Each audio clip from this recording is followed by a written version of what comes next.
ये सहाबी रसूल इमरान बिन हुसैन सौद के साथ इमरान बिन हुसैन रज़ियल्लाहु अन्हु इनके बारे में आता है। इनकी कुनियत थी अबू नजीद।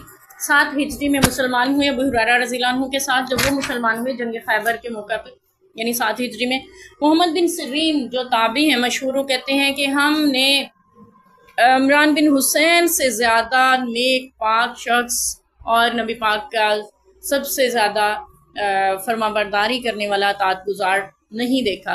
ये मशहूर ताबी कह रहे हैं, क्योंकि वो आखिर में इमरान, इन्हें नबी पाक सल्लल्लाहु अलैहि वसल्लम से इस कदर अकीदत और मोहब्बत थी कि जिस हाथ से इन्होंने बैत की थी ना, यानी दाएं हाथ से, सारी ज़िंदगी अपने उस हाथ को संभाल के रखा, अपनी शर्मगाह पे कभी नहीं लगा। उसको कहते थे मैंने इस हाथ से अपने नबी से बैत की है। और फिर इन्हें आखिरी उम्र में इस्तिस्का का मर्ज लाहिक हो गया था। वो ऐसी बीमारी होती है जिसमें इंसान को प्यास लगी रहती है और वो प्यास बुझती नहीं है, तो वो इस पे सब्र करते थे। लोग इनकी खैरियत मालूम करने के लिए आते थे तो ये कहते थे जिस हाल में अल्लाह ने रखा उसका शुक्र। वो इलाज के लिए कहते थे, तो हुक्मा जो है यानी तबीब, उन्होंने कहा कि दागना ही इसका इलाज है। यानी पेट में सुराख भी हो गया था इनके ना, और वो जख्म बढ़ता चला जा रहा था, और वो कहते थे कि इसको दाग दें तो ये ठीक हो जाएगा। तो फरमाते थे मेरे नबी ने दागने से मना किया, मैं नहीं दागूंगा।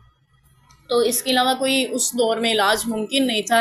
तो फिर इनके बारे में आता है कि इनसे पूछा जाता था कि आपको इतनी तकलीफ है तो आप क्यों नहीं इलाज करवा लेते, यानी मजबूरी की हालत में, तो यानी जान बचाने के लिए तो शरीयत ने इजाज़त दी है वो काम भी करने के जिसकी इजाज़त है, यानी जैसे हराम खाने की इजाज़त दी, जान बच सके। तो अगरचे मना है दागना, लेकिन जान बचाने के लिए जायज़ हो जाता है, शरीयत इसकी इजाज़त देती है।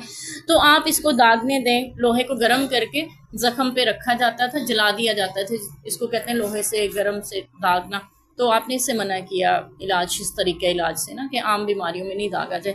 तो कहने लगे कि तुम नहीं जानते, आसमान के फरिश्ते उतरते हैं, मुझे मुसाफा करते हैं मुझसे, वो मेरी खैरियत पूछते हैं तो मैं सारे दर्द भूल जाता हूँ, मैं उनको अपनी ज़ाहिरी आंखों से देखता हूँ। कुछ ऐसे अल्फाज थे इनके।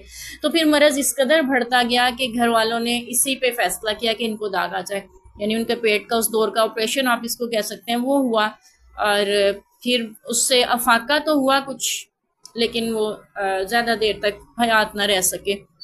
और फिर नबी पाक सल्लल्लाहु अलैहि वसल्लम के दुनिया से रुखसत होने के बाद ये बसरा में जाकर आबाद हो गए थे और वहीं पे रहते रहे। वहीं पे इनकी जो है वफात हुई, वहीं दफन हुए। चूँकि इनको लग रहा था कि अब बचूंगा नहीं, तो इन्होंने वसीयत भी फरमाई और फिर कुछ नसीहतें भी फरमाई। वसीयत वो होती है जो मेरी तरका, मेरे जायदाद के जो हिस्सा है उसको कैसे तकसीम करना है, जो विरासत तकसीम हो रही है। उसके अलावा 1/3 माल की वसीयत की शरीयत ने इजाज़त दी है, आप मरने से पहले अपने 1/3 माल की वसीयत कर सकते हैं। तो उन्होंने फिर फरमाया था कि मेरा जनाजा जल्दी लेकर चलना, जनाजे के पीछे आग ना जलाना यहूदियों की तरह, और मेरी कब्र 4 बलिश्त ऊंची रखना, ज़्यादा ऊंची ना करना, और दफना कर वापस आकर खाना खाना, और मेरे पीछे कोई नाला और नौशीन नहीं करेगा, यानी मातम पीटना वगैरह जो है। और ये भी लिखवाया अपनी वसीयत में कि जो खातून मेरी मैयत के पीछे नोहा वगैरह करेगी उसके बारे में मेरी वसीयत मनसूख हो जाएगी। ठीक है, यानी इतनी सख्ती से इन्होंने अपने ये अहकाम दिए। तो ये फरमाते थे कि मैं हदीस बयान करना चाहूँ, मैंने अपने नबी से इतनी हदीसें सुनी। अबू हुरैरा रज़ियल्लाहु अन्हु बयान करते थे, उन्हें नबी पाक ने दुआ दी थी, भूलते नहीं थे। ठीक है, तो ये फरमाते हैं मुझे इतनी हदीस अपने नबी की याद है कि अगर मैं उनको बयान करने लगूँ तो 2 दिन मुसलसल बयान करता रह सकता हूँ बिना रुके, यानी इतनी ज़्यादा हदीस बयान है। लेकिन मोहताज रहते थे हदीस बयान करने में, ताकि कहीं ऐसा ना हो कि अल्फाज कोई आगे पीछे हो जाए, क्योंकि वो फरमाते थे लेकिन अकाबिर सहाबा खामोश रहते हैं, तो इसलिए जो है यानी उन्होंने भी तो हदीसें ज़ाहिर है पता ही हैं, तो जो कोई मसला पेश आता था उसके बारे में ज़रूर बयान करते थे। अलबत्ता ये हदीस भी इनसे मरवी है, जब इनके सामने कोई बात हुई तो इन्होंने फरमाया था कि खालिक की नाफरमानी में मखलूक की अताअत जायज़ नहीं है।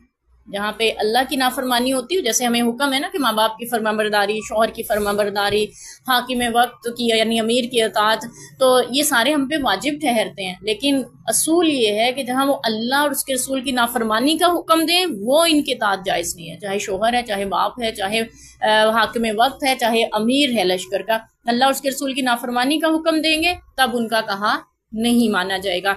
और ये नबी पाक सल्लल्लाहु अलैहि वसल्लम के अकाबिर सहाबा इकराम में से हैं, जो कि आप सल्लल्लाहु अलैहि वसल्लम से बहुत सी रवायात मरवी हैं, लेकिन 300 के करीब हैं या इससे कुछ ज़ायद हैं। बहुत ज़्यादा इन्होंने रवायात नहीं की हैं।